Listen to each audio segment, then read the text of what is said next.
Narito ang iyong buong script sa purong wikang Filipino, walang heading. Umani ng iba't ibang reaksyon ang kumpirmasyon ni Ombudsman Boying Remula na siya ay nakipagpulong sa mga staff ng International Criminal Court o ICC. Sa gitna ng mainit na usapin tungkol sa investigasyon sa war on drugs ng nakaraang administrasyon, biglang umugong ang tanong sa publiko. O ano ngayon? Isang maikling tanong, ngunit punong-puno ng hamon, pagdududa at politikal na kahulugan.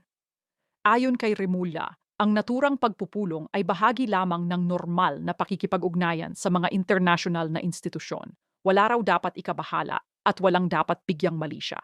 Gayunpaman, sa kasalukuyang klima ng politika sa bansa, ang anumang koneksyon sa ICC ay hindi basta-basta isinasantabi. Para sa ilan, ito ay simpleng usapin ng legal na komunikasyon. Para sa iba naman, ito ay maaaring indikasyon ng mas malalim na pakikipag-ugnayan na may kaugnayan sa patuloy na investigasyon. Hindi maihihiwalay ang pangyayaring ito sa matagal ng issue ng ICC kaugnay sa kampanya kontra droga noong administrasyon ni dating Pangulong Rodrigo Duterte. Bagamat umatras na ang Pilipinas sa Rome Statute, nananatili ang jurisdiksyon ng ICC sa mga insidenteng naganap habang miyembro pa ang bansa. Dahil dito, bawat balitang may kaugnayan sa ICC ay nagiging sensitibo at politikal. Sa panig ng mga sumusuporta sa kasalukuyang pamahalaan, ang tanong na o ano ngayon ay tila pahayag ng pagtanggi sa anumang insinuasyon ng anomalya. Para sa kanila, walang masama kung ang ombudsman ay makipagpulong sa mga kinatawan ng ICC, lalo na kung ito ay para lamang sa paglilinaw o pagpapalitan ng impormasyon. Ang opisina ng ombudsman ay isang independenteng institusyon na may tungkuling tiyakin ang pananagutan ng mga opisyal ng pamahalaan. Kung may nais linawin ng ICC, natural lamang na magkaroon ng komunikasyon. Ngunit sa panig ng mga kritiko, ang kumpirmasyon mismo ang nagbubukas ng maraming tanong. Ano ang napag-usapan sa pulong? May hiningi bang dokumento o impormasyon? May susunod bang hakbang matapos ang naturang pagpupulong? Sa larangan ng politika, ang kakulangan sa detalye ay kadalasang nagiging puwang para sa haka-haka. May mga grupong nagsusulong ng karapatang pantao na nagsasabing ang pakikipag-ugnayan sa ICC ay isang positibong hakbang tungo sa transparency at accountability. Para sa kanila, mahalagang ipakita ng pamahalaan na bukas ito sa pagsusuri at hindi takot harapin ang mga paratang. Sa kabilang banda, may mga naniniwalang ang ganitong hakbang ay maaaring magbigay daan sa pakikialam ng mga dayuhang institusyon sa panloob na usapin ng bansa. Sa gitna ng magkakaibang pananaw, nananatiling sentro ang ombudsman sa usaping ito. Ang kanyang posisyon ay mahalaga at sensitibo sapagkat siya ang inaasahang tagapagbantay laban sa katiwalian at pang-aabuso sa kapangyarihan. Anumang hakbang na kanyang gawin ay tiyak na susuriin at bibigyang kahulugan ng publiko at ng mga politikal na grupo. Ang o ano ngayon ay maaaring basahin bilang hamon sa mga naglalabas ng isyu, parang sinasabing walang malinaw na ebidensya ng maling gawain. Ngunit maaari rin itong unawain bilang paalala na hindi natatapos ang usapan sa isang simpleng kumpirmasyon. Sa isang bansang may malalim na sugat mula sa nakaraang mga kontrobersya, ang bawat detalye ay mahalaga. Sa huli, ang tunay na bigat ng kumpirmasyong ito ay nakasalalay sa mga susunod na pangyayari. Kung mananatili itong isang ordinaryong pulong na walang konkretong epekto, maaaring humupa rin ang ingay ng isyo. Ngunit kung ito ay magbubunga ng mas malalim na kooperasyon o hakbang, tiyak na lalawak pa ang diskusyon. Sa ngayon, malinaw lamang ang isang bagay. Kinumpirma ng ombudsman ang pakikipagpulong sa ICC staff. Ang tanong na o ano ngayon ay patuloy na iikot sa mga talakayan, sa media, sa social media, at sa mga usaping pampolitika. At habang hinihintay ng publiko ang mga susunod na kaganapan, mananatiling bukas ang diskusyon tungkol sa pananagutan, soberanya at katarungan sa bansa. Ang kumpirmasyon ni Ombudsman Boying Remula na siya ay nakipagpulong sa mga staff ng International Criminal Court ay agad nagbigay daan sa mas malalim na pagsusuri kung ano ba talaga ang kahulugan ng naturang hakbang. Sa unang tingin, maaari itong ituring na isang karaniwang legal na pakikipag-ugnayan sa pagitan ng isang pambansang institusyon at isang internasyonal na hukuman. Ngunit dahil sa kasaysayan ng relasyon ng Pilipinas sa ICC at sa konteksto ng mga isyong kinahaharap ng bansa, kaugnay ng kampanya kontra droga ng nakaraang administrasyon, ang simpleng pulong na ito ay nagkakaroon ng mas mabigat na implikasyon. Bilang isang independenteng tanggapan na itinatag upang magsiyasat at magpanagot sa mga opisyal ng pamahalaan, may malinaw na mandato ang ombudsman na tiyakin ang integridad ng serbisyo publiko. Hindi bago para sa opisina ang makipag-ugnayan sa iba't ibang ahensya, lokal man o internasyonal, lalo na kung ito ay may kinalaman sa mga usaping legal. Sa ganitong pananaw, maaaring sabihing ang pakikipagpulong sa mga kinatawan ng ICC ay bahagi lamang ng normal na proseso ng pagpapalitan ng impormasyon o paglilinaw sa mga usaping saklaw ng kani-kanilang mandato. Gayunpaman, hindi maikakaila na ang ICC ay may particular na interes sa mga pangyayaring naganap sa Pilipinas noong mga nakaraang taon. Ang patuloy na investigasyon ng ICC hinggil sa umano'y mga paglabag sa karapatang pantao ay isang sensitibong issue na patuloy na naghahati sa opinyon ng publiko. Kaya naman ang anumang komunikasyon sa pagitan ng Ombudsman at ng ICC ay hindi maiiwasang suriin sa mas malalim na antas. Ang tanong ng marami, ito ba ay simpleng courtesy meeting? O ito ba ay indikasyon ng mas sistematikong pakikipagtulungan? Sa larangan ng internasyonal na batas, karaniwan ang tinatawag na judicial cooperation. Ito ay tumutukoy sa palitan ng impormasyon, dokumento o kahit teknikal na kaalaman sa pagitan ng mga institusyong may kaugnayan sa pagpapatupad ng batas. Hindi ito automatikong nangangahulugan ng pagsuko ng soberanya o pag-amin ng pagkukulang. Subalit sa isang sitwasyong politikal, ang konteksto, ang ganitong hakbang ay maaaring bigyang kahulugan bilang paglapit o pagbubukas ng pinto sa mas malalim na kolaborasyon. May mga nagsasabing kung walang itinatago ang sinuman, walang dapat ikabahala sa pakikipag-usap sa ICC. Sa katunayan, ang transparency ay isang mahalagang elemento ng mabuting pamamahala. Kung ang ombudsman ay naniniwalang ang naturang pulong ay bahagi ng kanyang tungkulin, maaari itong ituring na pagpapakita ng profesionalismo at pagiging bukas sa dialogo. Ngunit ang kritikal na punto rito ay kung ano ang saklaw ng napag-usapan. May hiningi bang dokumento? May banggit ba ng mga partikular na kaso? O ito ba ay simpleng pagpapakilala at pagpapalitan ng pananaw? Ang kawalan ng detalyadong impormasyon ang nagiging dahilan ng mga haka-haka. Sa politika, ang perception ay halos kasing halaga ng aktuwal na katotohanan. Kahit pa sabihin na ito ay isang routine meeting, ang konteksto ng ICC investigation ay nagbibigay rito ng mas mabigat na kahulugan. Ang ilan ay nag-aalala na maaaring ito ang simula ng mas aktibong pakikipagtulungan na maaaring magresulta sa pagbibigay ng ebidensya o suporta sa mga proseso ng ICC. Ang iba naman ay naniniwalang walang mangyayaring ganito hanggat walang malinaw na legal na obligasyon ng bansa. Mahalagang tandaan na ang ombudsman ay hindi bahagi ng ehekutibo. Siya ay isang independent constitutional officer. Ibig sabihin, ang kanyang mga hakbang ay hindi direktang kontrolado ng administrasyon. Ito ang nagbibigay ng mas malalim na dimensyon sa isyu. Kung ang pulong ay bunga ng sariling inisyatiba ng tanggapan upang tiyakin ang tamang proseso, maaari itong makita bilang pagsunod sa mandato ng pagiging patas at walang kinikilingan. Ngunit kung ito ay may kaugnayan sa mas malawak na pulisiya ng pamahalaan hinggil sa ICC, maaaring ito ay bahagi ng mas malaking estratehiya. Sa puntong ito, malinaw na ang pangunahing usapin ay hindi lamang kung may naganap na pulong, kundi kung ano ang kahulugan nito sa mas malawak na konteksto ng legal at politikal na sitwasyon ng bansa. Ang legal na pakikipag-ugnayan ay isang normal na bahagi ng internasyonal na sistema ng hustisya. Ngunit kapag ito ay may kaugnayan sa isang sensitibong investigasyon, ang bawat detalye ay nagiging mahalaga. Sa huli, ang tanong kung ito ba ay simpleng legal na pakikipag-ugnayan o simula ng mas malalim na kooperasyon ay nakasalalay sa mga susunod na hakbang. Kung mananatili itong isang isolated meeting na walang kasunod na aksyon, maaaring mapatunayang ito nga ay routine lamang. Ngunit kung magkakaroon ng sunod-sunod na komunikasyon, palitan ng dokumento, o iba pang konkretong hakbang, maaaring ito ay indikasyon ng mas sistematikong relasyon sa pagitan ng ombudsman at ng ICC. Ang ganitong sitwasyon ay nagpapakita kung paano ang isang simpleng kumpirmasyon ay maaaring magbukas ng mas malalim na diskusyon tungkol sa transparency, accountability, at ang papel ng mga pambansang institusyon sa harap ng internasyonal na investigasyon. Sa isang demokrasya, mahalaga ang malinaw na komunikasyon upang maiwasan ang maling interpretasyon. Ngunit sa parehong panahon, mahalaga ring igalang ang mga limitasyon ng impormasyong maaaring ilahad habang may umiiral na sensitibong proseso. Sa makatuwid, ang unang keynote ay umiikot sa balanse sa pagitan ng normal na legal na komunikasyon at ng posibilidad ng mas malalim na kooperasyon. Ito ay hindi lamang usapin ng kung ano ang nangyari, kundi kung paano ito binibigyang kahulugan ng publiko at kung ano ang magiging direksyon nito sa hinaharap. Sa ganitong konteksto, ang bawat hakbang ay may potensyal na maging makasaysayan, lalo na kung ito ay may kinalaman sa paghahanap ng katotohanan at pananagutan.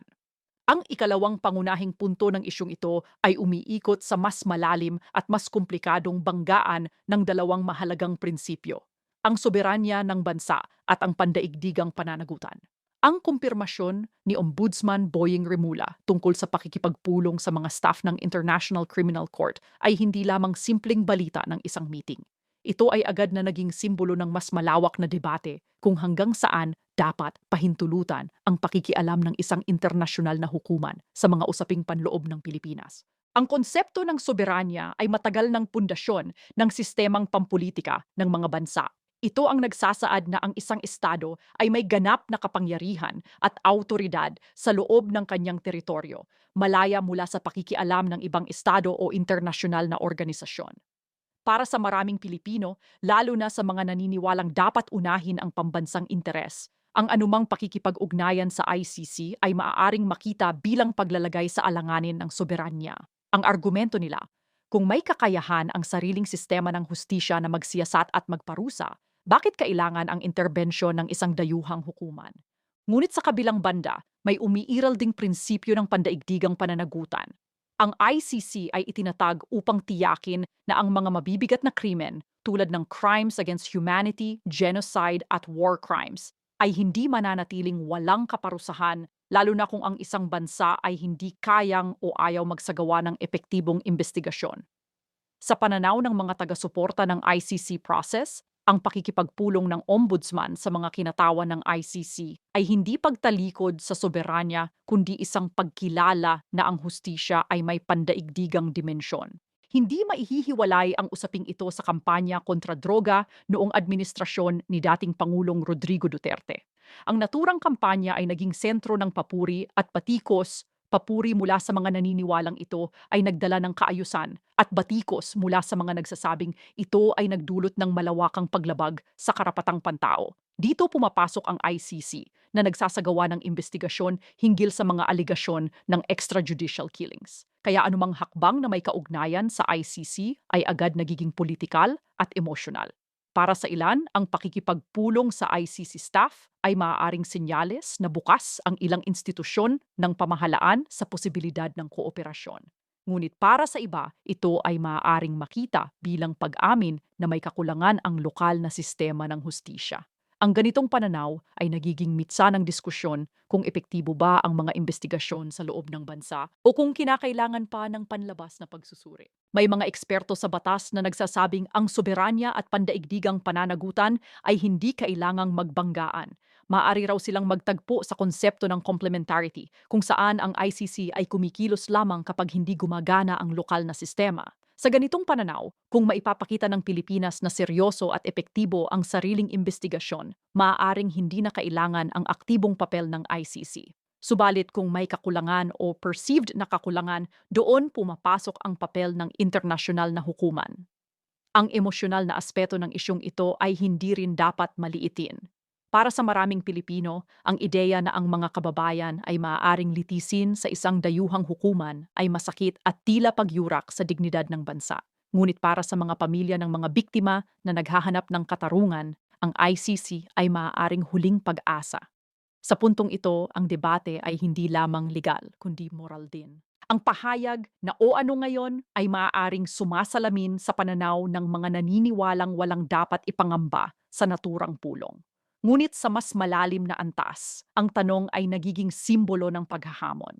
Kung may meeting man, ano ang ibig sabihin nito para sa ating soberanya? May pagbabago ba sa direksyon ng pamahalaan?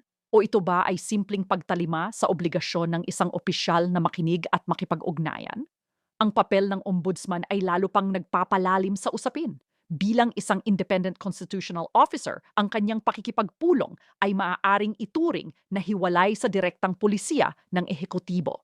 Gayunpaman, sa mata ng publiko, mahirap paghiwalayin ang mga institusyon sa mas malawak na galaw ng pamahalaan, kaya ang bawat aksyon ay nabibigyan ng politikal na kulay. Sa huli, ang banggaan ng soberanya at pandaigdigang pananagutan ay mananatiling sentro ng diskusyon hanggat umiiral ang investigasyon ng ICC. Ang issue ay hindi lamang kung tama o mali ang pakikipagpulong, kundi kung paano babalansehin ng bansa ang kanyang karapatan bilang isang malayang estado at ang kanyang responsibilidad bilang bahagi ng pandaigdigang komunidad. Ang tunay na hamon ay kung paano maipapakita ng Pilipinas na kaya nitong panagutin ang sinumang lumabag sa batas, anuman ang posisyon o kapangyarihan. Kung magagawa ito sa loob ng sariling sistema, maaaring mabawasan ang pangangailangan sa panlabas na interbensyon. Ngunit kung hindi, mananatiling bukas ang usapin ng internasyonal na pananagutan. Sa ganitong konteksto, ang ikalawang keynote ay nagpapakita na ang isang simpleng pulong ay maaaring maging simbolo ng mas malalim na debate tungkol sa identidad ng bansa, sa lakas ng kanyang mga institusyon, at sa kanyang lugar sa pandaigdigang komunidad. Ang sagot sa tanong kung alin ang mananaig, soberanya o pandaigdigang pananagutan ay hindi simpleng oo o hindi. Ito ay patuloy na hinuhubog ng mga pangyayari, ng mga desisyon ng mga leader at ng kolektibong paninindigan ng sambayanang Pilipino.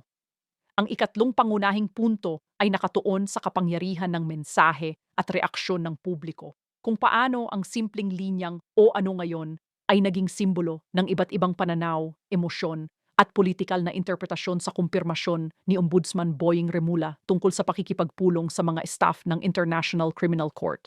Sa unang tingin, tila isa lamang itong karaniwang sagot na nagpapahiwatig na walang dapat bigyang issue. Ngunit sa mas malalim na pagsusuri, ang ganitong pahayag ay may bigat na politikal at komunikasyonal na implikasyon. Sa mundo ng politika, hindi lamang ang aksyon ang mahalaga, kundi pati ang framing o paraan ng paglalahad nito. Ang tanong na, o ano ngayon, ay maaaring magpahiwatig ng kumpiyansa. Parang sinasabing walang mali, walang dapat ikatakot at walang dapat palakihin. Para sa mga taga-suporta ng kasalukuyang pamahalaan o sa mga naniniwalang walang obligasyon ang bansa sa ICC, ang ganitong tono ay nagpapakita ng katatagan. Ito ay tila mensaheng nagsasabing ang pakikipagpulong ay bahagi lamang ng normal na tungkulin at hindi nangangahulugan ng anumang pagtalikod sa pambansang interes. Ngunit sa kabilang banda, ang parehong linya ay maaring basahin bilang pagmamaliit sa isang seryosong usapin. Para sa mga kritiko at sa mga grupong nagsusulong ng karapatang pantao, ang pakikipag-ugnayan sa ICC ay hindi basta-bastang bagay. Ito ay konektado sa mas malalim na isyu ng pananagutan kaugnay ng kampanya kontra droga noong panahon ni dating Pangulong Rodrigo Duterte. Kaya para sa kanila, ang tanong na o ano ngayon ay maaaring tunog na tila pagwawalang bahala sa pangangailangan ng masusing paliwanag at transparency. Ang lakas ng ganitong pahayag ay makikita sa naging reaksyon sa social media at sa mga talakayan sa media. Sa isang bansang aktibo ang online discourse, ang isang maikling linya ay maaaring maging viral, maging meme o maging rallying cry ng magkabilang panig. May mga gumamit nito upang ipakita na sobra ang reaksyon ng iba. Mayroon ding gumamit nito upang ipakita ang tila kawalan ng malasakit o seryosong pagtugon sa isyu. Sa ganitong paraan, ang komunikasyon ay nagiging bahagi ng laban sa opinyon ng publiko. Ang ikatlong keynote ay nagpapakita rin kung gaano kahalaga ang tiwala ng publiko sa mga institusyon. Kung mataas ang antas ng tiwala, maaaring tanggapin ng marami ang paliwanag na ito ay simpleng meeting lamang. Ngunit kung may pagdududa o kawalan ng kumpiyansa, kahit ang pinakaordinaryong hakbang ay maaaring bigyang kahulugan bilang may itinatagong agenda. Ang reaksyon ng publiko ay hindi lamang nakabatay sa kasalukuyang pangyayari, kundi sa kabuuang karanasan at pananaw nila sa pamahalaan at sa sistema ng hustisya. Sa ganitong konteksto, ang ombudsman bilang isang independent constitutional officer ay may mahalagang papel. Ang kanyang kredibilidad at integridad ay direktang nakakaapekto sa kung paano tatanggapin ng publiko ang kanyang mga pahayag. Kung malinaw at detalyado ang komunikasyon, maaaring mabawasan ang spekulasyon. Ngunit kung kulang sa detalye, natural lamang na magkakaroon ng iba't ibang interpretasyon. Ang linyang o ano ngayon ay maaari ring tingnan bilang estratehiya sa komunikasyon. Isang paraan upang ilihis ang atensyon mula sa issue at ilagay ang burden of proof sa mga nag-aakusa o nagdududa. Sa halip na magbigay agad ng mahabang paliwanag, ang ganitong sagot ay nagbabalik ng tanong sa publiko. May mali ba? May ebidensya ba ng paglabag? Kung wala, bakit ito ginagawang malaking issue? Sa ganitong paraan, ang diskurso ay napapalipat mula sa aksyon patungo sa reaksyon. Gayunpaman, mahalagang tandaan na sa mga usaping may kinalaman sa internasyonal na investigasyon, ang transparency ay madalas na inaasahan. Ang ICC ay hindi isang ordinaryong institusyon. Ito ay may mandato na mag-imbestiga ng mabibigat na krimen, kaya ang anumang pakikipag-ugnayan dito ay natural na magdudulot ng interes at pag-uusisa. Ang pampublikong reaksyon ay hindi lamang bunga ng politikal na pagkakahati kundi ng lehitimong pagnanais na maunawaan ang direksyon ng pamahalaan. Sa huli, ang ikatlong keynote ay nagpapakita na ang politika ay hindi lamang tungkol sa mga desisyon kundi sa kung paano ito ipinapahayag at tinatanggap. Ang o ano ngayon ay naging simbolo ng kumpiyansa para sa ilan at simbolo ng pagdududa para sa iba. Ito ay sumasalamin sa mas malalim na hati sa lipunan, sa pagitan ng mga naniniwalang sapat ang lokal na sistema ng hustisya at ng mga naniniwalang kailangan ang pandaigdigang pagsusuri upang matiyak ang pananagutan. Ang tunay na epekto ng naturang pahayag ay makikita sa paglipas ng panahon. Kung magkakaroon ng malinaw na komunikasyon at konkretong hakbang na magpapakita ng direksyon, maaaring humupa ang tensyon. Ngunit kung mananatiling malabo ang detalye at magpapatuloy ang mga haka-haka, ang simpleng linyang ito ay maaaring manatiling bahagi ng mas malaking diskurso tungkol sa accountability, soberanya, at tiwala sa mga institusyon. Sa kabuuan, ang ikatlong keynote ay hindi lamang tungkol sa isang tanong kundi sa kapangyarihan ng salita sa politika. Ipinapakita nito na sa panahon ng mabilis na impormasyon at malawak na diskurso, ang bawat pahayag ay maaaring maging mitsa ng mas malalim na debate. At sa isang demokratikong lipunan, ang reaksyon ng publiko, positibo man o kritikal, ay mahalagang bahagi ng proseso ng pananagutan at patuloy na paghahanap ng katotohanan.